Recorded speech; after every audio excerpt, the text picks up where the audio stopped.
You're listening to the Pithy Chronicle. History with a bite. I'm Caroline. And I'm Erica. And we bring you history's dirtiest deeds, dripping with sarcasm. Are you hungry yet? Welcome back, Pithy listeners. I'm Erica. And I'm Caroline. And this week, we have a great woman to look at. For right now, we're just looking at her adolescence and her first queenship, I guess. Well, she was queen twice. She was queen twice. So we are looking at Mary, Queen of Scots, who was queen of both France and Scotland separately. Today, we're going to look at her birth and her time in France. But before we get started, I would love to direct you guys to all of our social media, Instagram, Facebook, TikTok. That's right. Please We're old get in school. touch with us. We still have a Facebook. I know. We're millennials. I'm sorry. You're not getting rid of my Facebook. Sorry. No. This military base runs off Facebook. Don't tell the government. That being said, we would love for you to go on Apple Podcast, write us a review. We've had an influx of new listeners, which is awesome. Our downloads are going up every week, which is great. But the easiest way for people to find us is by having good reviews and good ratings. So if you wouldn't mind taking that 12 seconds to click the stars, 5 is preferable.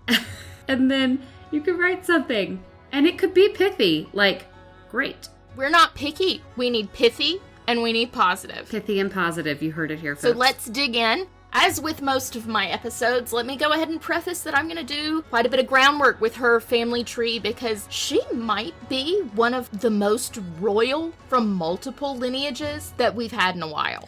The woman is royal. Her blood is practically purple. For better, for worse.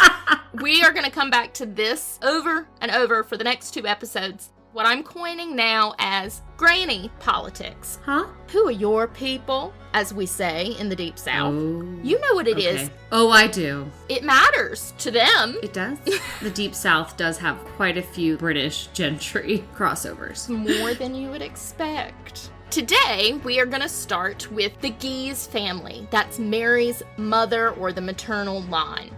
Guise was strictly nouveau riche, which you would not think given our past 2 episodes. You'd think, oh, these people are firmly entrenched in power. The Guise always remind me of the Seymours. Ah, that is such a good English parallel. Thank Look you. at you go. The Tudors are my jam. They are. I would literally make them into a jelly and eat it on toast every day. So, I don't even know what to do with that, except move on. is that how you do it? Although incredibly rich, absolutely powerful in battle with a lot of military might, they were still new to the upper ranks of aristocracy. Prior to becoming dukes, they were mere counts, which is lower. The only one that's below that is baron. Oh, no. Heaven forbid it is a super pearl clutcher.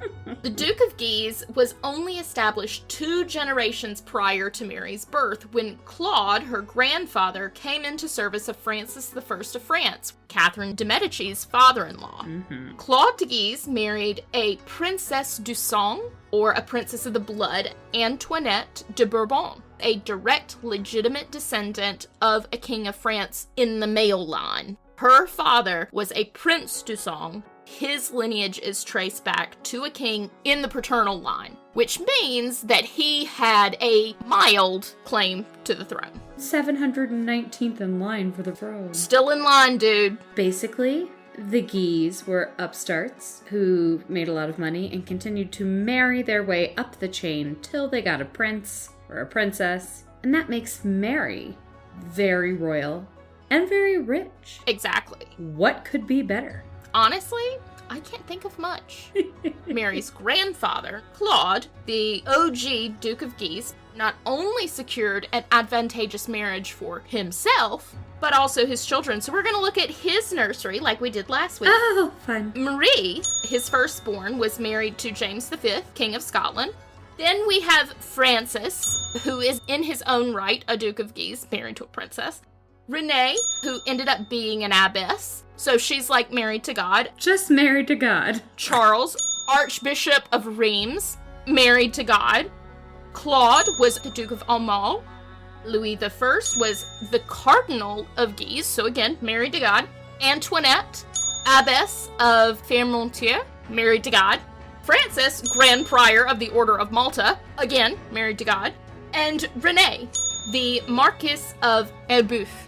All that to say, you can't really get much higher than God. And not only are they married to God, They are the leaders of their religious community. lots of sway. And that's a big deal at this time. It is, and you've got 2 dukes and a marquis. Pretty daggum good for that many children. That's true. This family was rich, newly connected, and powerful, and they were also incredibly religious, Yeah. bordering on Orthodox Catholic. It's a large part of their identity. Yeah.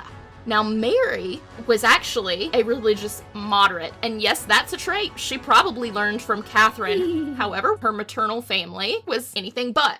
Now, we have our little primer on Tudor genealogy. And y'all remember this guy called Henry VIII? Oh, yeah. Well, he's not an only child. No, he's not. He had 2 sisters who were queen consorts of France, albeit briefly, and Scotland contentiously.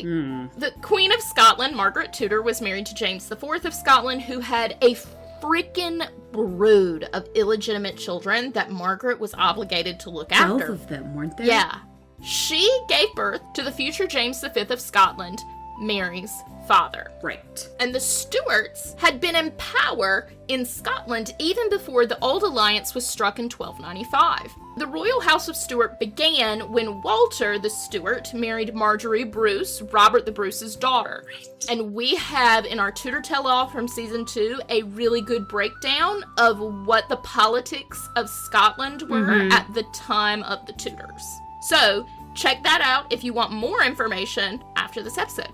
What we need to remember is England and Scotland are very much not simpatico at the time of Mary's birth. They were relying on the old alliance with France, but in no shocking turn of events, the alliance really only benefited France, and Scotland was frequently left holding the bag, as they were during the rough wooing, which is where we kind of pick up with the Battle of Solway Moss. The rough wooing. And it is a rough wooing. Never heard of that before. Following his break from the Roman Catholic Church, our guy, Not our guy. or not our guy, Henry VIII of England asked his nephew, "Hey, James, King of Scotland, why don't you come on with me on this wild ride of Protestantism?" No. Not only did James ignore Henry's request, he also refused a meeting with Henry to even discuss the matter because I'm not getting excommunicated. That's a dangerous line. He is way out of bounds, and James was like, James probably figured out he'd gone nuts. A teeny tiny bit annoyed at being ignored, Henry dispatched an army into Scotland to sack and burn, a few Scottish border towns. As one does. And in retaliation, King James sent an army of around 18,000 Scots to do the same to the English border region. Tit for tat. The local English commander subsequently amassed a force of about 3,000 Englishmen, and the two sides met on the 24th of November in 1542. By numbers, this should have been a clean victory for the Scots. Quick and dirty. However, on sighting the tiny English force atop a hill, the ill-led Scots hesitated, fearing that it was a ruse, which I could see. Yeah, you'd think they're hiding in the background. But the English cavalry seized their chance and charged. The Scottish ranks broke and attempted to retreat. Now trapped at the riverbank, so many people drowned attempting to cross the ford, and those that survived hid in the boggy heathland that gives the battle its name, Solway Moss. And about 1,200 were taken prisoner. What do you do with that many prisoners? Obviously, James was humiliated by this defeat. Especially since it was against his icky uncle. Yeah, he would be the ick uncle. The one you were so not ready to see at holiday functions. I think we really forget that they were social pariahs on the European stage. Yeah. King James was humiliated, as he should be, shame on you. But he died a few weeks later at the age of 30, leaving behind a 6-day-old Mary. That beats Catherine. Not by much, but it does. Wait, what did he die of? Humiliation? I've never heard of that. You know, I was interested too, did this man just get a battle wound and just succumb to it? fine, whatever. No. No, that's not fitting of a monarch. No. James V was said to have died of a fever or nervous collapse shortly after his army's defeat and was buried at Holyrood Abbey alongside his first wife, Madeline. He'd already outlived one wife at just 30. Mm-hmm. It was a rough time to be alive. Yeah. Or dead. Finally, we get to the woman of the hour, who's literally being born at an incredibly tempestuous time. England and Scotland are actively in conflict with one another. She's 6 days old when she officially becomes the Queen of Scotland. Wow. Mary was born December 8, 1542 at Linlithgow Palace, Scotland, to James V and his French second wife, Marie de Guise. She was born prematurely and was the only legitimate child of James to survive him. Ooh. And boy, was this a busy freaking infant/toddler. The following year, on July 1st, we get the Treaties of Greenwich between Scotland and England. And these treaties included a marriage agreement between Mary and Edward, the son of Henry VIII. This was an attempt to gain control of Mary and weaken French influence in Scotland. Remember, they had that alliance. It's no surprise that the grieving French Queen Mother was uninterested in signing it, considering her connections at the French court, not to mention a freaking cardinal brother in her back pocket. Going with the Protestant group would be very tough for the Guise lineage. Yeah. They had, 9 siblings married to God? At least 4. Catholically? Yeah. I'm gonna go with 9. So, said no to that. Same year, September 9th, she was crowned Queen of Scotland, just 9 months old. The ceremony was... Who held on? Wait for it, crown? wait for it. The ceremony was conducted at the Chapel Royal of Stirling Castle by the Archbishop of St. Andrews, Scotland's most senior Catholic cleric. I know that this is a silly question, but did they think that this 9-month-old could possibly handle any kind of queenship? Who was actually in charge? Was it Guise? Because I'm surprised that they would be cool with that. So, the Earl of Arran, right now, was the in-name-only regent, but it was Marie de Guise, not even her family, but Marie de Guise, who held power, mostly because she refused to be parted with Mary. That honestly was what solidified her political foothold. Did she just walk around holding this child in front of her? That's not far from the truth. You know, you do what you have to do to survive, I guess. If I was Marie de Guise, I would be quite frightened when my husband died and my 6-day-old daughter, which is less useful in this day and age. I could see that that would be a very frightening and very precarious position. Yeah. So, let's go back to this coronation. 3 items of significance were used during the ceremony. The Earl of Arran carried the crown, the Earl of Lennox held the scepter, and the Earl of Argyll carried the sword of state. The scepter was given to James IV in 1490s by Pope Alexander VI, or the Borgia Pope, and the sword was obtained from Pope Julius in 1507. The warrior pope. Yes.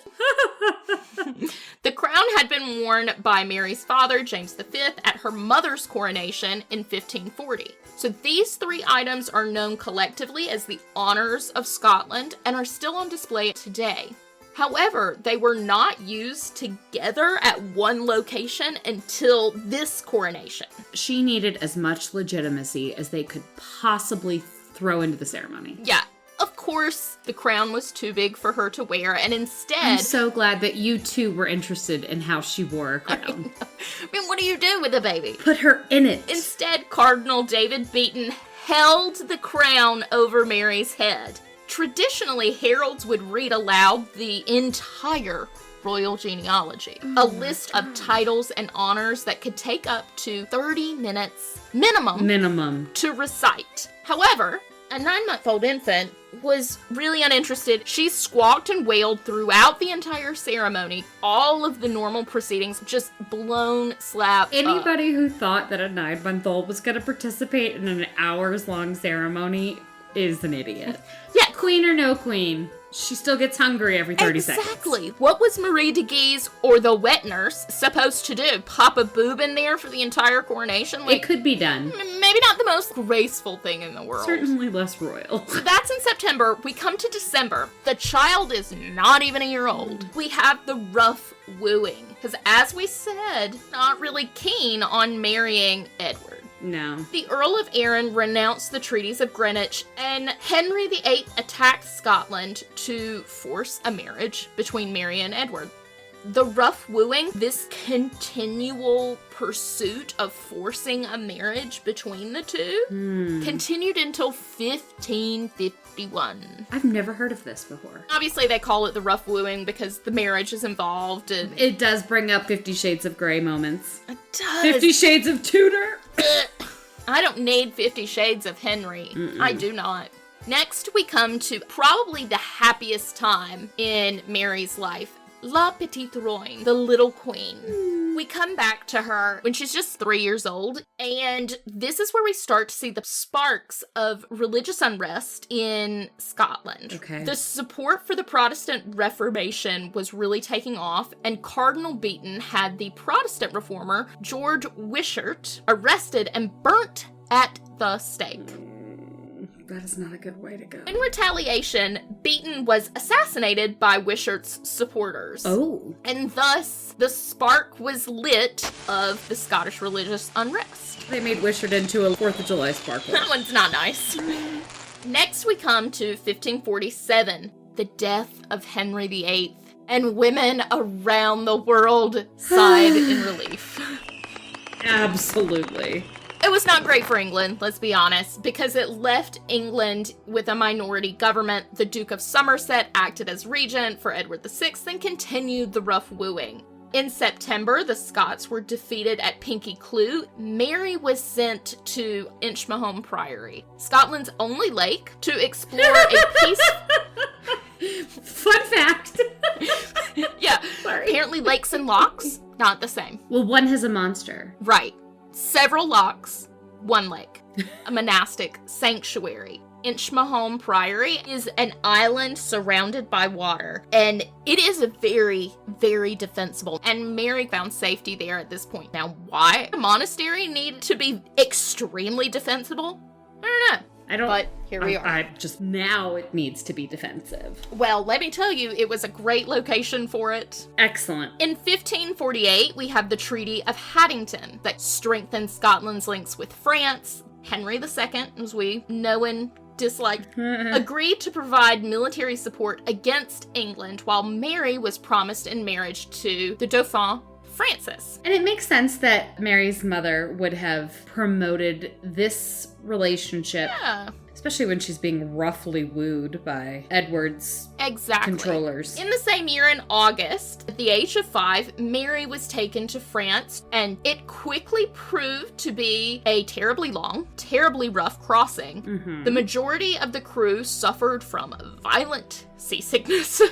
All, it seems, except for the young queen. Instead, Mary is recorded to have carried herself with admirable dignity, having remained unaffected by the riotous seas. Legendary from infancy. But her Scottish retinue and entourage did not make a good impression at the French court. Oh. They were considered appallingly barbarous and swiftly were gotten rid of. She was brought up as a Catholic French woman. French became her first language, and she always called herself Marie Stuart. She loved dancing and hunting, and she grew up delightfully charming, graceful, and attractive. Henry II thought her, quote, the most beautiful child he had ever seen, unquote. Wow. And Francis adored her. Francis the First or the Second? Francis II. Okay, yes.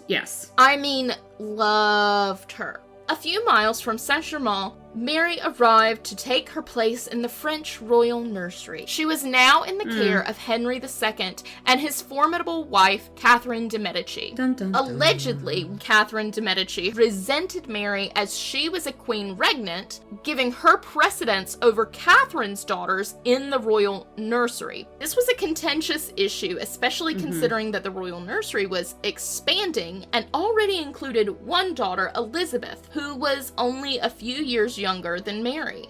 Weirdly enough, the issue was settled through the guidance of none other than Diane de Poitiers. It was agreed that the young Mary would be second only to the Dauphin. She enjoyed a sibling-like relationship with the other royal children, sharing one of the best bedrooms with the Princess Elizabeth, aged 3.5. How weird to have the discussion of how you should be treated in the nursery. When you take the kids to preschool, they're not like, all right, everybody pull out your genealogies, and so we can decide which kid to like the most. Mary first met Catherine de' Medici, her soon-to-be mother-in-law, at Saint-Germain. Like the majority of French courtiers, Catherine could not help but admire Mary's charming nature, exclaiming, "Our little Scottish queen has but to smile to turn all French heads," unquote. But despite acquiring a royal future daughter-in-law, Catherine was fiercely protective of her own children's inheritance and deeply resented the interference of the highly political and highly powerful de Guise family, who aligned themselves naturally with the Queen of Scots. Yeah, because she was their meal ticket. Yeah, I mean, they already had a meal ticket. She was just more. She was the cherry on top of that cake. Yeah. Cherry Mary. And it was not long before the French king was referring to her as, quote, "my very own daughter," whilst maintaining that she was, again, the most perfect child. We talked a little bit about this last week, but Henry II was actually a very paternal figure to his children. Very differently than his father had been, obviously. But, interestingly enough, Francis was really paternal to Catherine. Yep.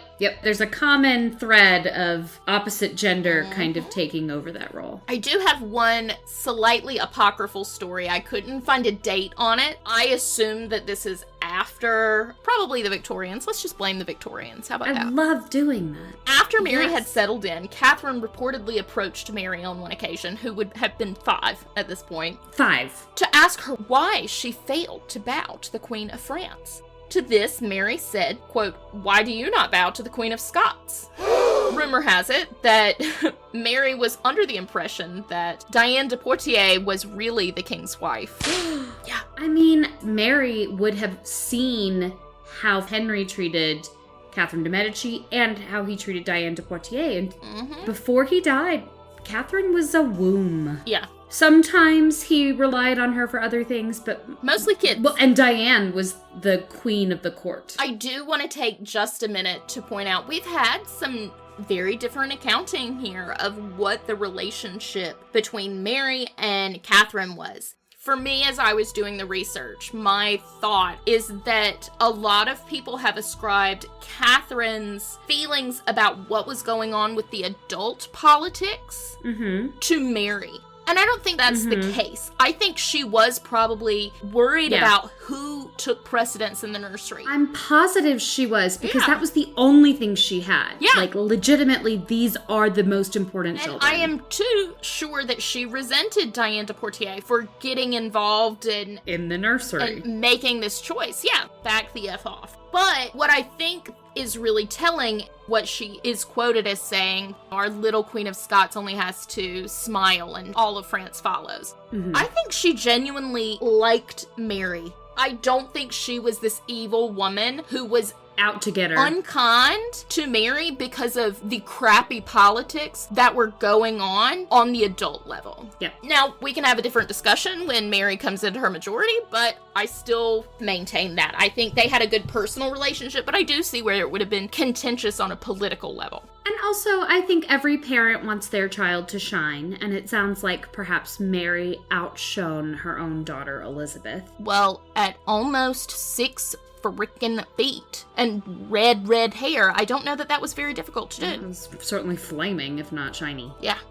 As for Mary's education, she was incredibly well educated. Latin, Italian, Spanish, and some Greek, as well as French and Scots or Gallic, philosophy, rhetoric, Catholic catechisms were essential basis for learning the morals of rulership. I can imagine that the French court was pumping her with Catholic rhetoric because they knew what was happening over in Scotland. Yeah. They saw the influence and the changes. But while she was incredibly well educated, it doesn't seem that she was a natural academic like her Tudor cousins. I think she enjoyed learning, but I think she was more interested in other things. She adored all outdoor sports, singing, dancing, and playing musical instruments. And she sounds fun. Yeah, her talents in music and languages in particular, though, became a later cause for rivalry between her and her cousin, Elizabeth I.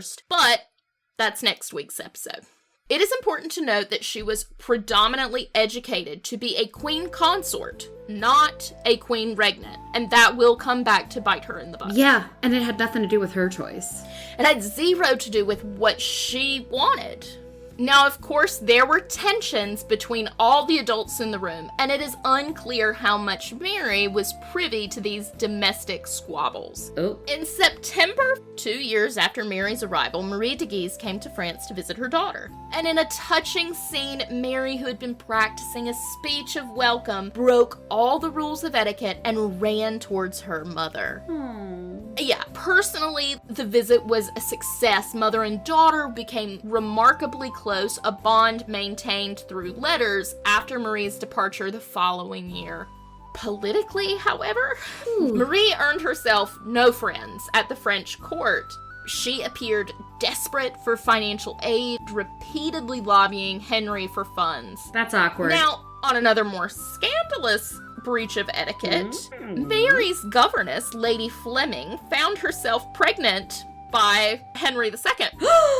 And, you know, this is France. We're a little more welcoming with our mistresses. A lot more welcoming with our mistresses. Well, Lady Fleming thought so too, and thought it was advisable to declare loudly in her thick Scottish accented French, which God knows I don't know what that would sound like other than delightful. But she says, quote, "I have done all that I can, and God be thanked I am pregnant by the king, for which I count myself both honored and happy." Wow, she's stupid. She was sent home in disgrace and replaced with a French governess. I do love that Henry went slumming it for a few weeks with the Scottish nanny. She's still a lady. Well, nothing more. She's a noble. It's not like she was some wet nurse. Nobody. True, but clearly. Anyway, Marie de Guise was also there for the arrival of the English envoy, Lord Northampton, in the summer of 1551. Ostensibly, he was there to convey the Order of the Garter to Henry as a sign of a diplomatic friendship, but,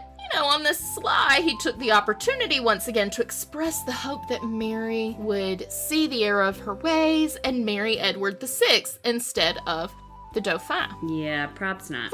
And you know, poor Mary, she had the choice of a sickly boy or a sickly boy. They were both never gonna survive the harsh realities of 16th century life. Now we skip ahead a little bit to 1553 when tensions broke out between the French and the Scots over Mary's position.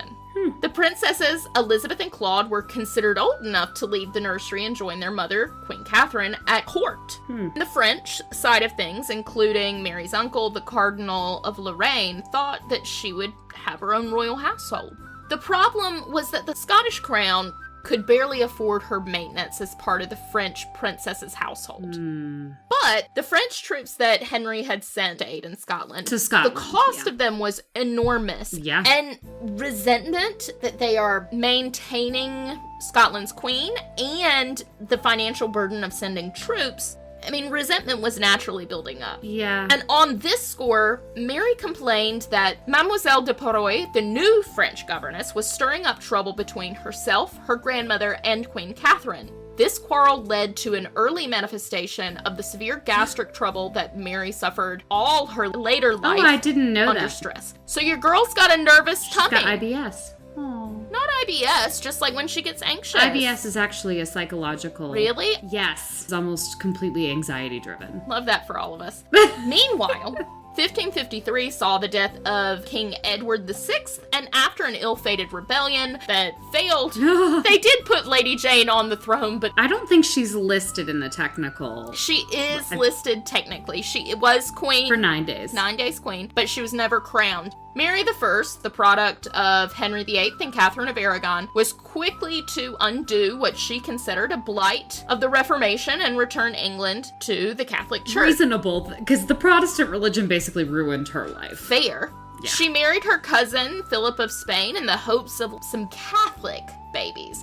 Years went by, no babies. And by 1557, her health, marriage, and reign were on the decline, and that was when the French finally eradicated all signs of English presence on the continent by recapturing Calais, which was a remarkable boon for Mary.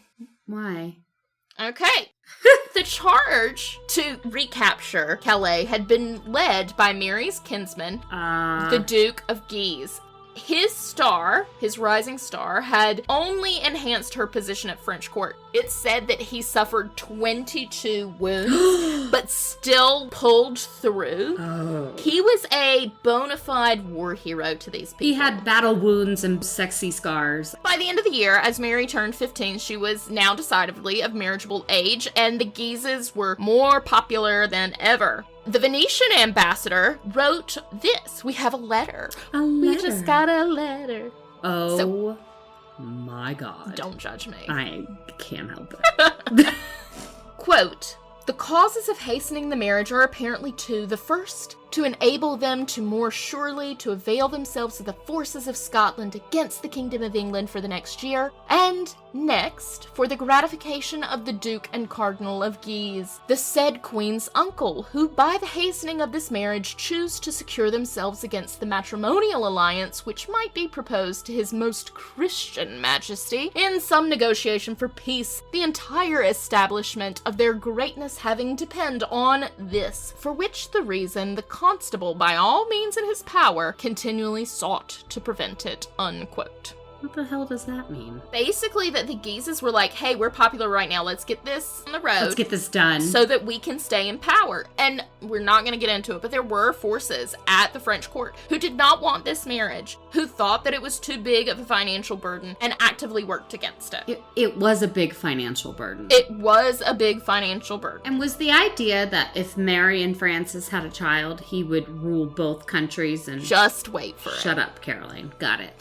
France and Scotland negotiated the terms of the young couple's marriage. For while Mary would take the title of Dauphine as Francis's wife, it also opened the question of what Francis would be to Scotland. It was deemed appropriate that he be given the powers of the crown matrimonial by the Scottish government, which essentially made him king with the same authority as a regnant. So, yeah, the only courtesy they held back was shipping the crown to France for Francis to formally be crowned on his wedding day. The man couldn't hold his head up straight. He was so ill, so, why add that burden? Yeah. Why pay the postage? Why pay the postage? In the early months of the new year, Mary signed a secret treaty, though. Yeah. It stated that if she died before Francis without children, Scotland would be handed over to France. Secondly, that Scotland's revenue would be the property of the French crown until it was reimbursed for the money that it had paid to help Scotland in its wars against England. And thirdly, she would renounce any arrangement that she might later make that would interfere with these terms. Essentially, if Francis died and she had to go back to Scotland, which, spoiler alert, she couldn't renege on paying back this debt. That's gonna bite her in the butt. Yeah. And now, that pesky Tudor line and claim to the English throne. We know this backwards and forwards. We've gone through Edward, we've gone through Jane, and we've gone through Mary. So that leaves Elizabeth. Elizabeth! Like we said earlier, the Tudors are currently just a shame to be seen at family reunions. We don't like them. They aren't really seen legitimate. They're nouveau riche. Elizabeth, of course, was very in question because there had been a lot of back and forth at the end of Henry's life as to whether or not she was legitimate. That discussion and the waffling back and forth continued through both her brother and sister's reigns. Oh, yeah.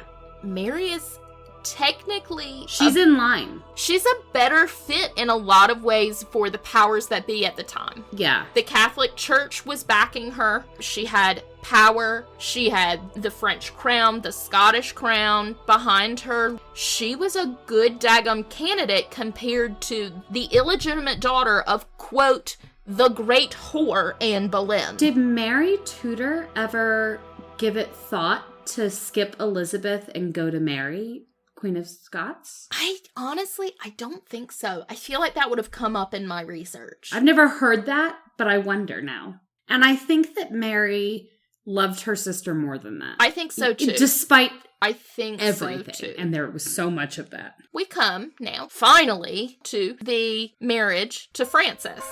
Mary and Francis married in Notre Dame Cathedral in Paris. Oh, excellent. Mary was 15. Francis was 14, which is actually close in age. We don't normally see that. Yes. And they are married, quote, older than a lot of others. There's no 12-year-old, 10-year-old situation. They were married with spectacular pageantry and magnificence. The Duke of Guise was the master of ceremonies, which I didn't realize there was a master of ceremonies at weddings, but okay. Is that like a wedding planner? Maybe. She wore a lavishly decorated white gown with slate bluey gray velvet on the train, which was carried by 2 flower girls. With her auburn hair and pale complexion, the effect, of course, was dazzling. Not to mention her 6-foot frame. Yeah, if unconventional, because traditionally white was reserved for royal mourning in France. Wonder why she chose that. I have no idea, but we do know that she also wore a diamond necklace and a golden coronet studded with sapphires, rubies, and emeralds. She was described by the courtier Pierre de Breton as 100 times more beautiful than a goddess of heaven. Her person alone was worth a kingdom, unquote. The wedding was followed by a procession past excited crowds in the Paris streets to a grand banquet in the Palais de Justice with dancing far into the night. All right. I'm loving this party and the dress, despite, knocking against tradition. But I haven't heard much about them. I would like some details about their love life. Yes, of course. They were essentially childhood friends. Mary had done a good job of presenting herself in her youth as a friendly, safe confidant for the future king. He repaid her kindness by falling deeply, madly in love with her. Though given his age, it was likely nothing more than a schoolboy crush. Mary, of course, was a beautiful, feminine goddess. I mean, she just did everything right so far. Beautiful, feminine, could speak 10,000 languages and ride and play sports dance and play. Sing and play music. She excelled at courtly skills, hunting and hawking. As for what she felt for him, unfortunately, it's unclear. His physical frailty and limits were unlikely to inspire passion. But given their shared childhood, she probably did develop at least fraternal love for him. I can see that. So and honestly, fraternal love is better than most royal marriages receive. So, yes. Okay, you have to sleep with your brother once in a while, but at least you like him. I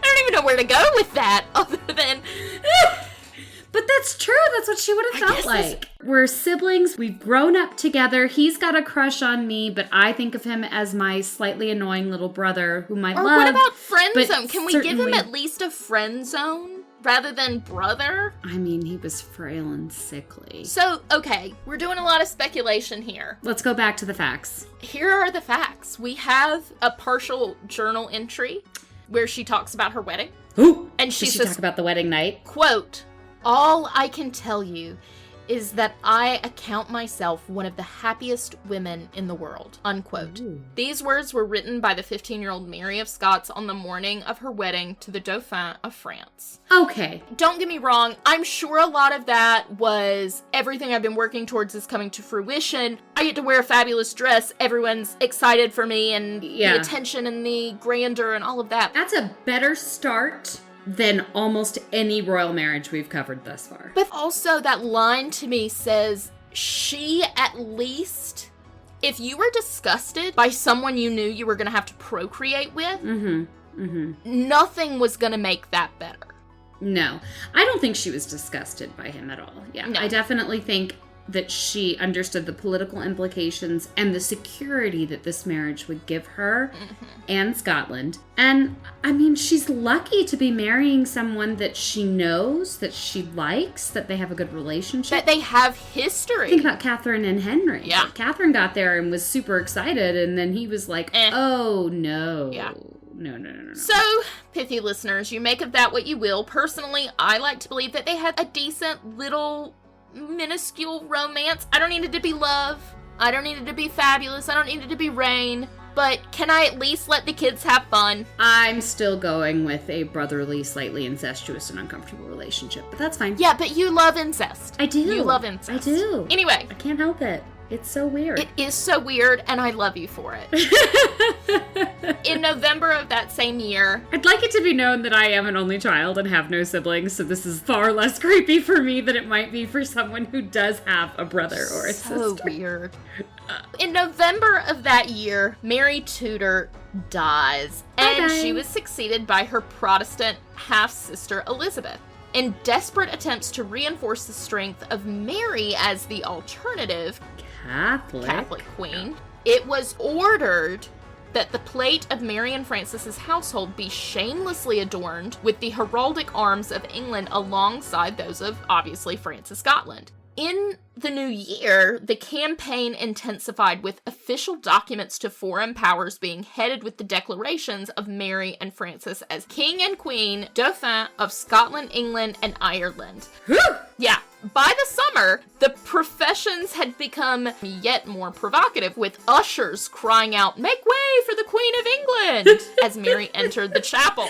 You know, that would be insulting to poor Mary. She's got a kingdom. Yeah. You don't need to insult my kingdom by saying it's not good enough and just take a different one. In time, this period would be one of the most recalled by William Cecil and his allies whenever they wanted to remind Elizabeth of the genuine threat that Mary posed to her security as queen. And I have a whole ass, not even a half ass, a whole ass opinion about William Cecil, which we'll get into next week. Oh, I don't know who he is, but I'm really pissed off at him. Can you tell that I don't like him? It's hard to understand because Elizabeth had that quote-unquote golden age despite bankrupting England. But I think that we don't understand how precarious it was and how scared she was that everything would come crashing down. 100%, because like we said, she is the daughter of the great whore. And Mary represented legitimacy. Absolutely. And not that Mary would not be culpable or totally relinquished of blame, but at this point, let's remember, Henry is still calling the shots.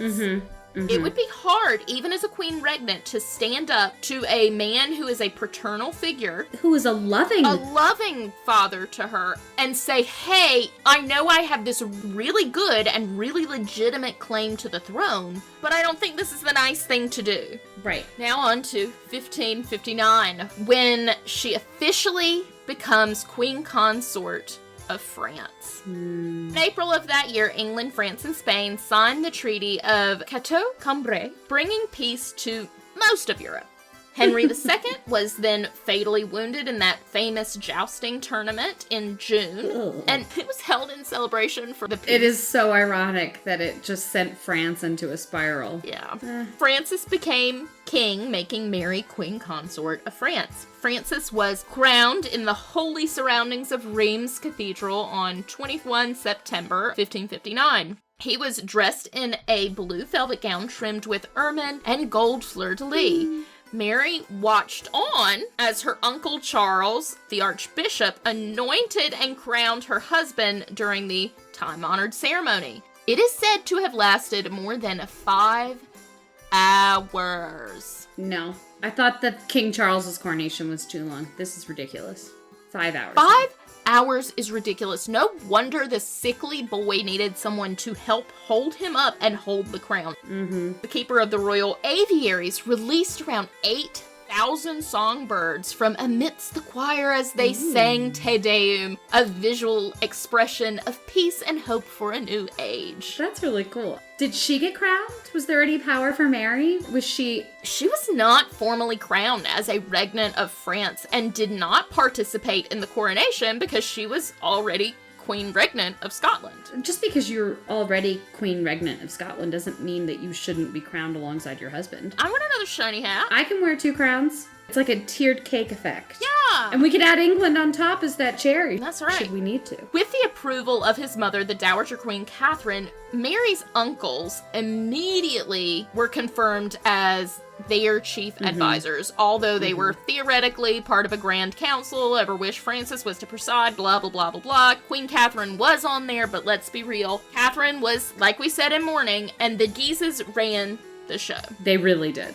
Yeah. And it was a very Catholic show. It was. Others of the French nobility were incredibly unhappy with this arrangement. They felt it consolidated power with the Guises way too much. The nobility objected that Francis was underage and could not appoint counselors. They argued that the regency should be taken by his distant cousin, the oldest Prince du Sang, the all-male descendant of Louis IX, with a right to the throne. This prince was Antoine de Bourbon, who was King of Navarre in right of his wife, Jean III. King Antoine was Catholic, but his wife and his brother, Louis, the Prince of Condé, were both committed Huguenots. Yeah. That's quite the issue. This is the Jean d'Albert that eventually people will say Catherine murdered with those nice sweet gloves. Her little olive branch. The Guise faction argued successfully that 15 was the age of majority for French kings, and that even if it were not, the proper regent was not necessarily the King of Navarre, but could be Queen Catherine. The brothers tightened their hold on power, and Mary's grandmother, Antoinette, and her 3 aunts by marriage were appointed as chief ladies. Man, she is surrounded. Yeah. Talk about insulation. Surrounded. And if you are surrounded and the only thing being said is someone sitting on your throne in England, this belongs to you. And well-educated or not, she was still a 16-year-old girl. And 16-year-old girls do not have the mental capacity or the emotional maturity to handle things like that often. It is an indoctrination. Be very hard. It is. An indoctrination that you are the God-chosen Queen of England. And you need to make sure that it goes to Catholicism. Because elsewise, you're not doing your duty to God, and a heretic is on the throne. Not doing your duty to God, and think about all those poor Englishmen and women who are being misled. Who need you to have be to bring them back in the brought fold. back to the Catholic fold, yep. That's a lot of pressure for a young girl whose husband is, himself. Yeah.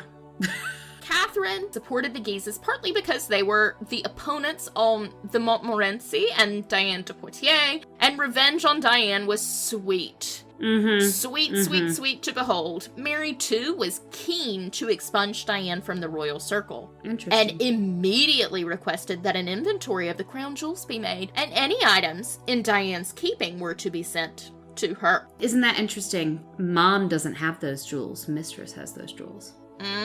Now, I did read that Diane happily sent them back right away, no note needed, and she understood that that was gonna happen. Shockingly, that didn't come up in my research. No one ever stands up for poor Diane. You make your bed and you lie in it. Especially when you make it in a very gross and pedophile-like way. Yeah, the grooming there just... Let's shift for a moment, if you will. Scotland was shifting ever more to the embrace of the Protestant faith. In fact, it was happening at an astounding rate, helped along by sermons delivered by the fervent preachers recently returned from exile. The most prominent of these was none other than Hellfire and Brimstone John Knox, who ardently believed female rulership to be an insult to God. Oh, I have so many thoughts. Knox has a whole section next week, I assure you. Ooh. He's the worst human possible. He's really awful. For someone who is a man of the cloth. But that doesn't mean anything at this day and age. It doesn't. Some of them were legitimately religious and were good people. And then some of them were trash. Like John Knox. As regent, Marie de Guise worked tirelessly to keep Stuart authority afloat. Facing the revolting lords of the congregation, which are these preaching Genevan exiles, their grip was far too firm on the populace, and her health was way too fragile. In October, the rebel lords, among whom was Mary's half-brother, James Stuart, overthrew Mary's mother and installed themselves as leading authority over Scotland. Oh, I knew that half-brother was illegitimate, and I knew that when Mary arrives in Scotland post Queen of France, that he is there to guide her. But I didn't realize that he had overthrown her mother. Yes. That is an awkward little moment in the family reunion. And boy, will we get to that. Okay. At the height of the crisis and suffering from obvious mental and physical exhaustion, Marie de Guise's health hung in the balance. Defying the advice of her doctor by insisting on mustering yet more troops, Marie succumbed to complications of lymphedema in June of 1560. The news of her death was to be kept from her daughter, now the Queen of France, for several weeks. Why? I think that there was a delay on the Scottish end because there was such unrest, but then the French, even though they were her uncles, wanted to get their game plan in place before they told Mary. That is gross. When Mary was eventually informed, she was devastated by the news. She had become close to her mother, particularly so during the constant presence and guidance of her mother's Guise relatives at the French court. England took this opportunity of constitutional crisis in Scotland to press Mary into accepting Elizabeth as England's queen. However, Mary found the request to renounce her claim to be insulting. Obviously. Her mother is dead. This is such a crappy moment to do it. Don't be a dumbass. Life lessons from the Pithy Chroniclers. If we ran the show, it'd be much better.